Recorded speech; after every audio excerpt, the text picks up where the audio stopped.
who have received baptism are called to become saints. When we think about saints, the first image that comes to our mind is that of priest or nun.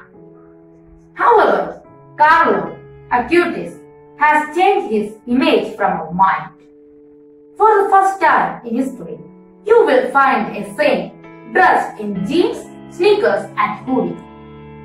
He died in the year 2006 at the age of 15. In this modern era, many youth are misguided by the misuse of internet. We must use the internet properly to gain spiritual wisdom. In Matthew 6 verses 22, it says, "The eye is the lamp of the body." So, if your eye is healthy, your whole body will be full of light. But if your eye is unhealthy, your whole body will be full of darkness. The following is one of my favorite quotes of Carlo Acutis.